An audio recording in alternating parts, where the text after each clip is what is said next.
What's going on, y'all? So look, Raising Kanan is now in the final two episodes of this season. And we all know the final two episodes of any Power series is usually filled with a lot of suspense, a lot of crazy twists and turns, and a lot of death.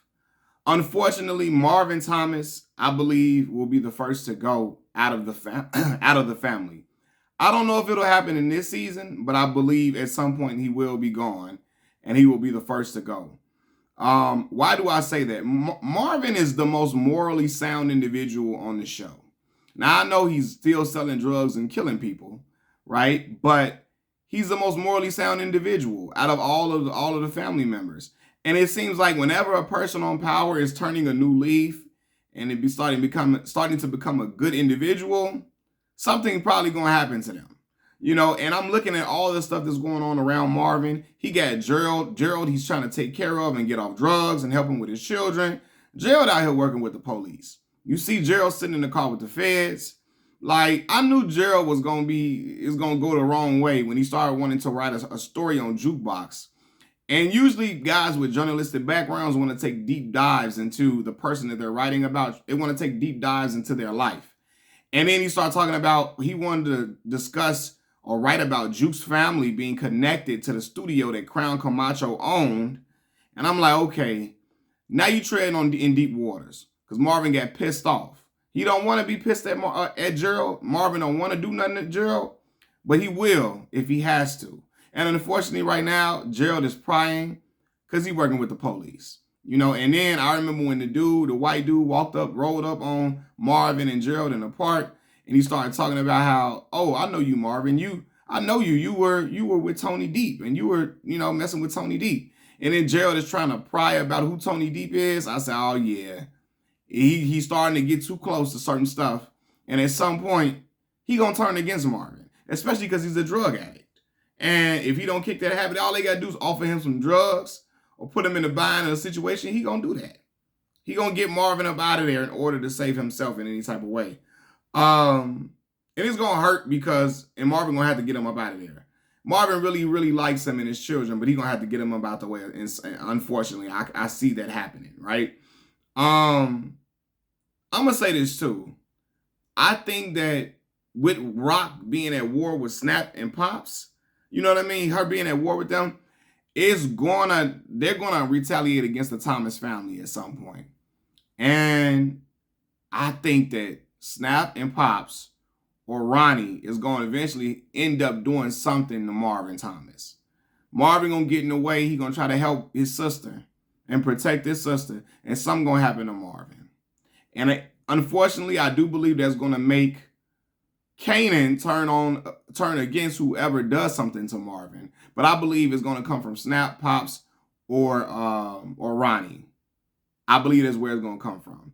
But Rock is in for a time. She's in for a war with Snap and Pops because the way they was talking to her, I mean, she was talking that shit back, but they not scared of her at all. They connected to, and hell, it may even come from the Italian people because they connected to the Italian folks that Rock working with, and Rock ain't even know that. So hey man, shit gonna hit the fan. I'm gonna say that. Then we got Malcolm Howard. He's in trouble because Detective Burke is talking to Jukebox ex-girlfriend's family, right? Detective Burke's father is talking to the father of Jukebox ex-girlfriend. What was her name? Nicole's father. And they're communicating about Malcolm Howard being a detective to talk to them and all this type of stuff. And they're trying to connect some dots. And Malcolm, either he gonna unalive another person or he gonna have to figure some cunning stuff out in order to save his ass. Because they own to him. And it was a matter of time. Stuff is just connecting the dots. Marvin is also getting implicated in the police department, as you know, which is how Gerald is being linked to that.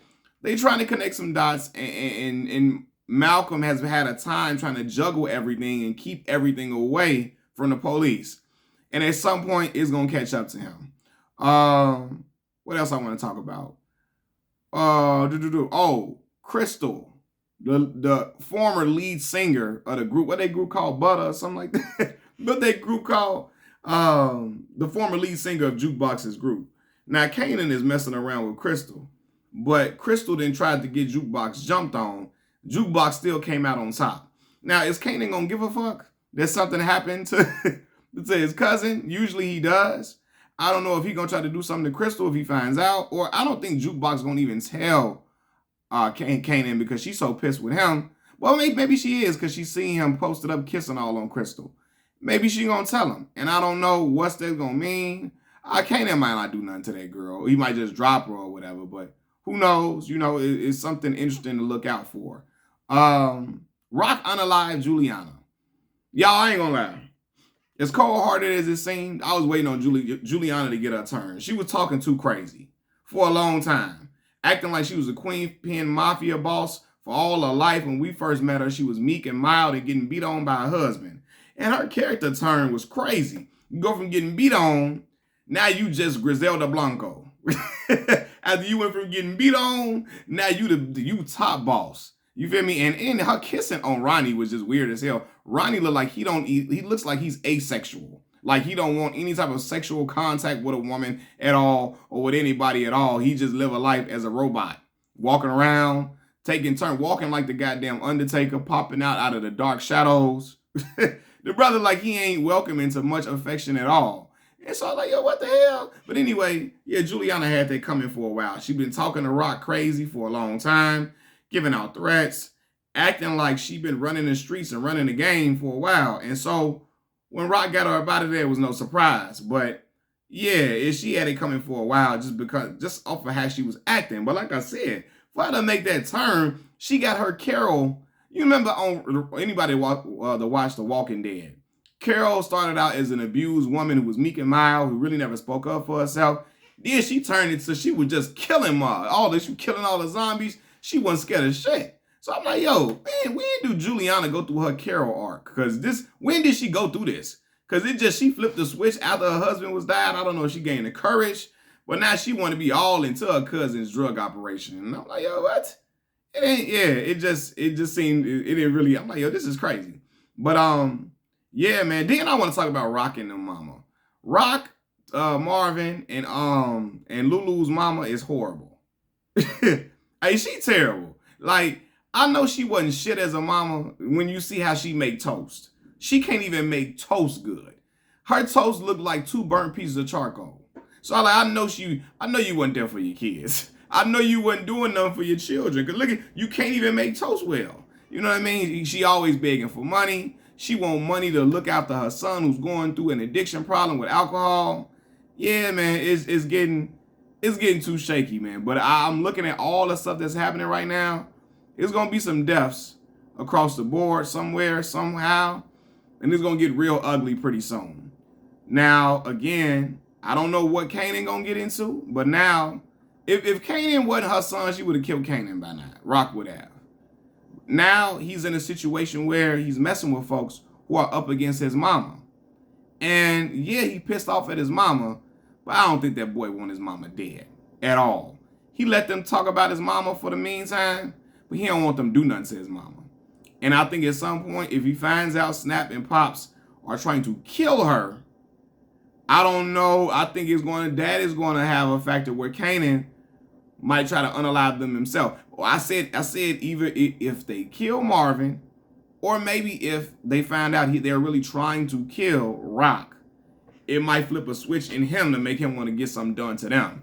But man, it's turning out we got a lot of stuff going on.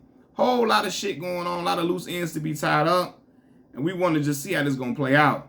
And Malcolm, Detective Howard, he gonna probably kill some people to keep his nose clean and keep him out the way of certain stuff. Now we already know Detective Burke's girlfriend was talking to the father, talking about, hey, she was looking into Malcolm. She was looking into Malcolm Howard. Yeah, and you know, so he already thinking about Malcolm being a suspect, and now he coming to the father of Nicole's dad. Yeah, I think Malcolm gonna catch on to some stuff. He probably gonna get some more shady looks. And he gonna figure out something might be going on. But yeah, it's getting great. I think these last 2 episodes is gonna be a lot of drama, a lot of action, and a lot of people have been looking for this season. And yeah, man, I promise y'all, I hope the Power series never end. Like, I don't care if, especially, I know Kanan and them story going to end at some point. I want Tariq shit to keep going. I don't care if Tariq is 45. I don't care if he's 48, 51. Keep it going because it's just that damn entertaining. And we going to get Power Book 2 Ghosts. I believe it should be coming back, in March or something like that? So we going to get that coming back pretty soon. And I can't wait to see how it go because y'all know Reek and them. Although I think Reek show has the most outlandish things happening on the show, it's super entertaining and it's fun. It's interesting to see how Tariq has been working his way throughout this drug game and thinking on his toes and finding himself out of crazy sticky situations with the aid of his best friend Braden Weston. You know, now we see that him and Tommy have made up, and I want to know how that ties in. I thought in Tommy's show we would see a crossover of Tommy going to New York on his show, but we didn't see that.